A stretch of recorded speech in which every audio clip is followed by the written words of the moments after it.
মাটি সুফলা নদী সুজলা মাটি সুফলা নদী সুজলা স্বপ্নের রঙে আঁকাই শ্যামল বাংলা আমার শ্যামল বাংলা শ্যামল বাংলা আমার শ্যামল বাংলা ওই শ্যামল বাংলা। সুপ্রিয় দর্শক, স্বাগত জানাচ্ছি বাংলা ভিশনের নিয়মিত আয়োজন শ্যামল বাংলা অনুষ্ঠানে। শুরুতে জানিয়ে রাখছি শ্যামল বাংলার আজকের পর্বে আপনাদের জন্য থাকছে সাতক্ষীরায় ওল চাষ নিয়ে বিশেষ প্রতিবেদন, দক্ষিণ চট্টগ্রামের বৃহত্তম ডেইরি খামার রংধনু এর ওপর মূল প্রতিবেদন। এছাড়াও থাকবে হাঁসের কৃমি রোগের লক্ষণ, কারণ ও প্রতিকার নিয়ে কৃষি টিপস।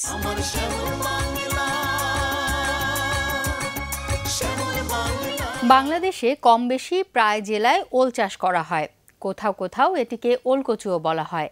আর এই ওল অন্যান্য জেলার তুলনায় সাতক্ষীরাতে তুলনামূলক বেশি চাষ করা হয়।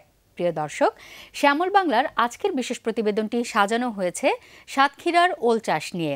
তো চলুন দেখে আসি বিশেষ প্রতিবেদনটি।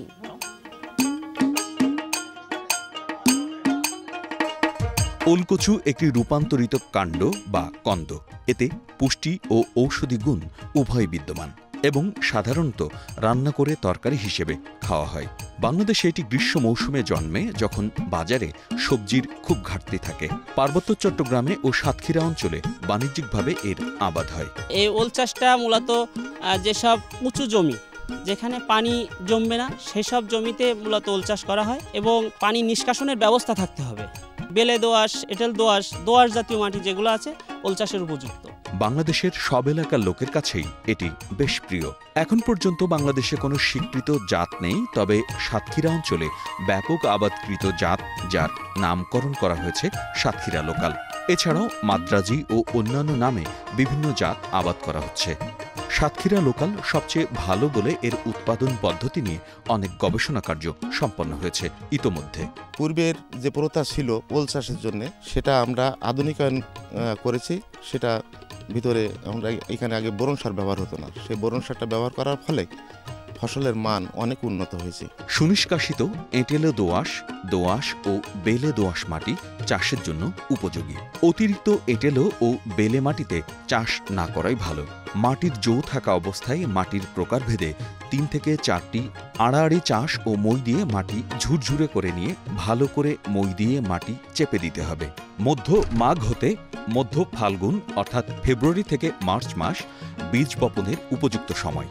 প্রয়োজনে মধ্য চৈত্র থেকে মধ্য বৈশাখ অর্থাৎ এপ্রিল মাসেও লাগানো যায়, তবে এর পরে রোপণ করলে ফলন কমে যায়। অন্যান্য ফসলের মতো ওলকচুর জন্য কোনো একক দূরত্ব নির্ধারণ করা সম্ভব নয়। বীজের আকারের অসমতার জন্য বিভিন্ন আকারের বীজ বিভিন্ন দূরত্বে বপন করতে হবে। বীজ লাগানোর পরে যদি মাটির জো না থাকে এবং বৃষ্টিপাত না হয়, তবে সেচ দিতে হবে। 2 সারি বা প্রতি সারির পাশ দিয়ে হালকা নালা তৈরি করে দিতে হবে, যাতে সহজেই বৃষ্টির পানি যেতে পারে। ধান, গমের খড় বা কচুরিপানা দ্বারা আচ্ছাদন দিয়ে অথবা মালচিং করে ফসল অনেক গুণ বৃদ্ধি করা যায় এবং সহজেই আগাছা দমন করা যায়।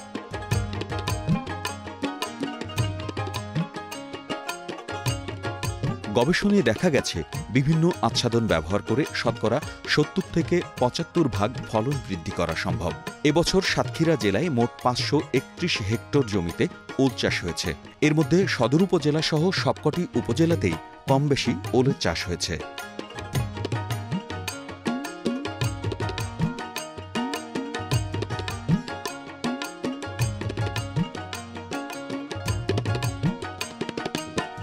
ওল একটি সুস্বাদু খাবার, যা চিংড়ি, ইলিশ, ভেটকি, ট্যাংরা, ডিম ইত্যাদি দিয়ে রান্না করে খাওয়া যায়। ওল এর উপরের অংশ সবজি হিসেবেও খাওয়া যায়। তালা উপজেলা কৃষি কর্মকর্তা জানালেন সেখানকার ওল চাষ সম্পর্কে। তালা উপজেলার মাটি এবং জলবায়ু ওল চাষের জন্য অত্যন্ত উপযুক্ত।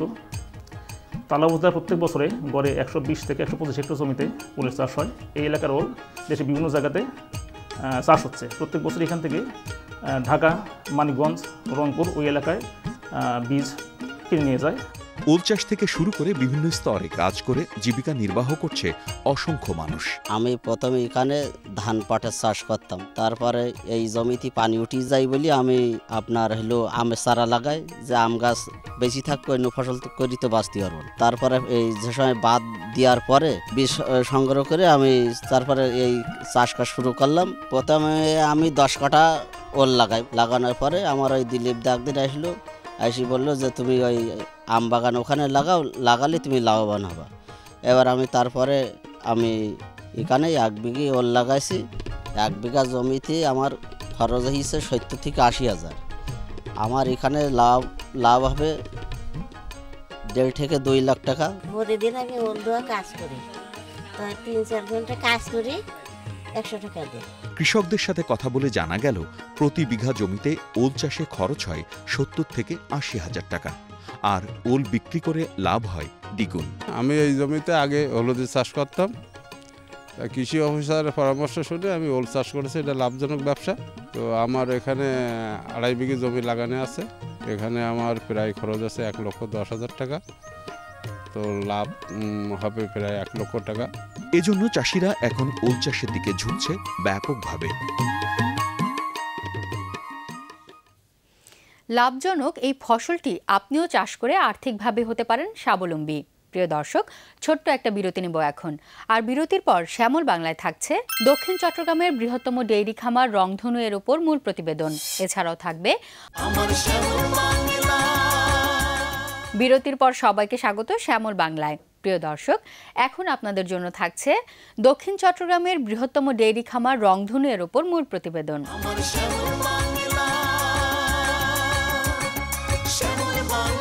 দীর্ঘ প্রবাস জীবন শেষে দেশে ফিরে নিজের পরিবারের পাশাপাশি দেশের মানুষের পুষ্টির চাহিদার কথা মাথায় রেখে ডেইরি খামার করে সফল হয়েছেন কক্সবাজারের কাজী মোর্শেদ আহমেদ বাবু।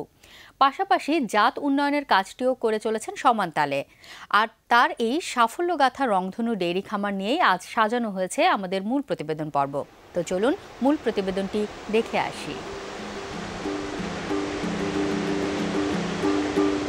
সৈকত শহর কক্সবাজারের লাইট হাউস এলাকায় গড়ে উঠেছে দক্ষিণ চট্টগ্রামের বৃহত্তম ডেইরি খামার রংধনু।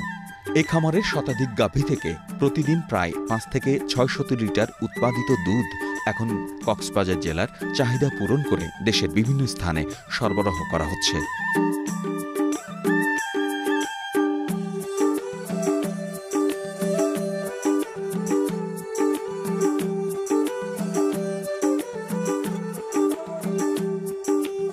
আমি আগে চিটাং থেকে আনতাম, ওইখান থেকে আমার সাশ্রয় হচ্ছে না, আর দুধও ভালো পাওয়া যাচ্ছে না। রংধনু ডেইরি ফার্মের দুধ নেওয়া আমার খুব সুনাম হচ্ছে। আমি যে প্রতিষ্ঠানে দিই সেই প্রতিষ্ঠানের মালামালগুলো খেয়ে সবাই খুব ভালো নাম করতেছে।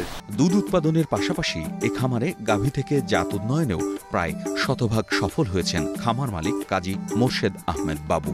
দীর্ঘদিন ফ্রান্সে প্রবাস জীবনযাপন করে তেমন একটা সফলতায় পৌঁছতে পারেননি তিনি।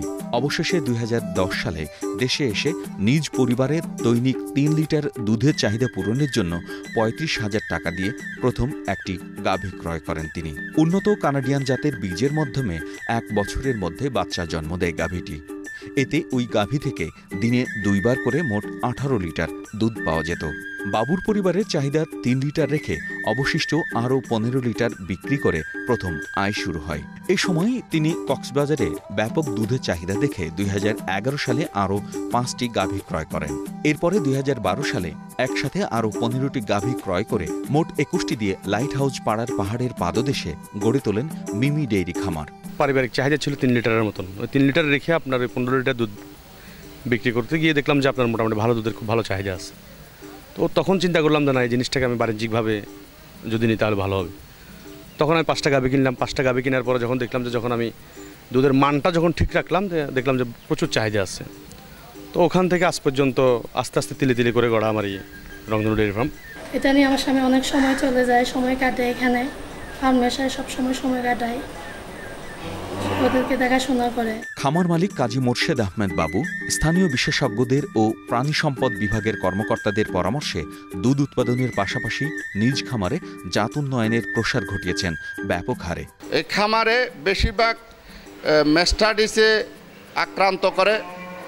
এগুলো আমরা ডাক্তার ফরহাদ হোসেনের তত্ত্বাবধানে চিকিৎসা করি। আর আমাদের প্রাণী সম্পদের কারিকুলাম যতটুকু আছে আমরা ওনাকে সহযোগিতা করি। আর জাত ওনার অদ্যাবধি ওনার খামারে বাছুর সহ 100টির উপরে আছে। তিনি গত 5 বছরে কানাডিয়ান জাত শতকরা 86% ও 1960 বীজ দ্বারা শতকরা 82% জাপানি জাতে উন্নয়ন করেছেন। বর্তমানে এ খামারের দুগ্ধগাভী সহ জার্সি ও ফ্রিজিশিয়ান জাত উন্নয়নে আসা গরুর সংখ্যা প্রায় 1.5 শতাধিক।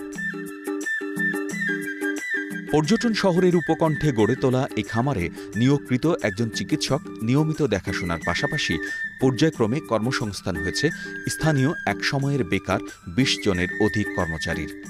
দীর্ঘদিন ধরে কাজ করে এখানে আমরা ঘুম থেকে উঠে সকালবেলা গরু গোতান পরিষ্কার করে গোবর সোবর পরিষ্কার করে উলান টলান ভালো করে ধুয়ে আমরা গরুর গাভী দোহায় বাজারে প্যাকেট করে বিক্রি করে দিয়ে আমরা দীর্ঘদিন ধরে এখানে কাজ করতেছি।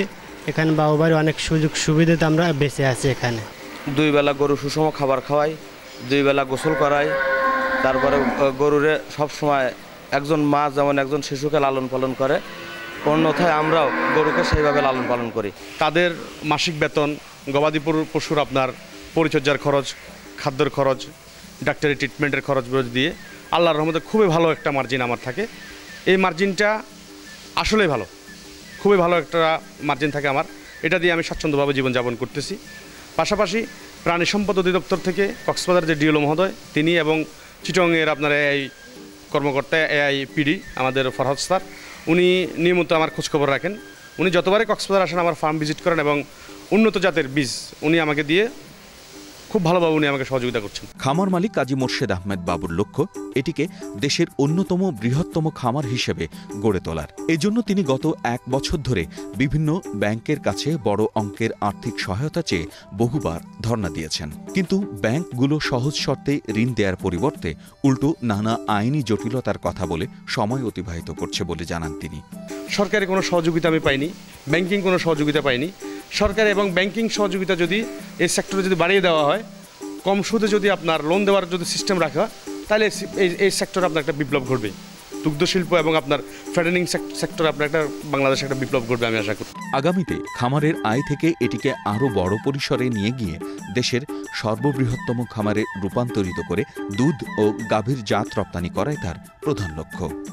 কক্সবাজার জেলার বৃহৎ না, সারা বাংলাদেশের বৃহৎ একটি ফার্ম করার আমার চিন্তাভাবনা আছে, আমার স্বপ্ন আছে। আমি এই ফার্মকে কক্সবাজারের চাহিদা পূরণ করে চট্টগ্রামে যেগুলো আপনার বড় বড় মিষ্টির দোকান আছে কিংবা যেটা আপনার সবচেয়ে বড় বড় যে জায়গায় আপনার দুধের চাহিদা আছে, সেই চাহিদা মেটানোর জন্য আমি চিন্তাভাবনা করে ব্যবসাটাকে গুছাচ্ছি। সরকারের সহযোগিতা পেলে কিংবা ব্যাংকিং ফ্যাসিলিটি পেলে ইনশাল্লাহ আমার এই স্বপ্ন খুব অতি শীঘ্রই আপনার বাস্তবায়ন হবে ইনশাল্লাহ। কক্সবাজারের পাশাপাশি দেশের অন্যান্য অঞ্চলের দুধের চাহিদা পূরণের লক্ষ্যে কাজ করে চলা কাজী মোর্শেদ আহমেদ বাবুর সফলতা কামনা করছি আমরাও। প্রিয় দর্শক, এখন থাকছে হাঁসের কৃমি রোগের লক্ষণ, কারণ ও প্রতিকার নিয়ে কৃষি টিপস।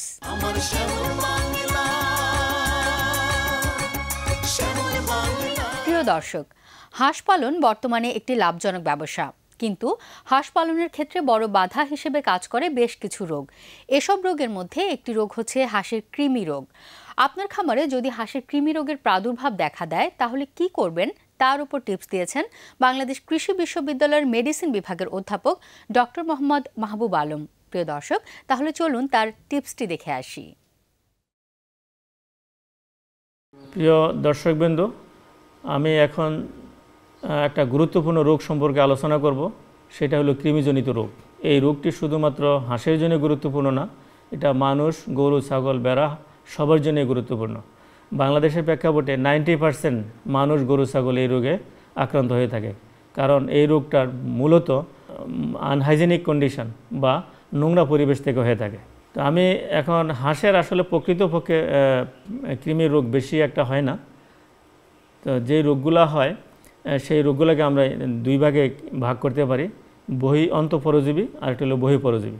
এই সবগুলো কৃমিই কিন্তু যেগুলো অন্তঃপরজীবী আমরা বলে থাকি, কারণ পরজীবী মানে হলো নিজে উপকৃত হয়, অন্যের ক্ষতিগ্রস্ত হয়। কীভাবে ক্ষতি করে? হাঁসের যে খাবার দেওয়া হয় বা হাঁস প্রাকৃতিকভাবে যে খাবার সংগ্রহ করে থাকে সেই খাবারে ভাগ বসায় হলো এই কৃমি। পরবর্তী দেখা যায় যে হাঁসের গ্রোথ ঠিকভাবে হয় না, হাঁস রক্ত শূন্যতায় ভোগে এবং যারা কমার্শিয়াল পদ্ধতিতে হাঁস পালন করতে চান ডিমের প্রোডাকশনও কমে যায়।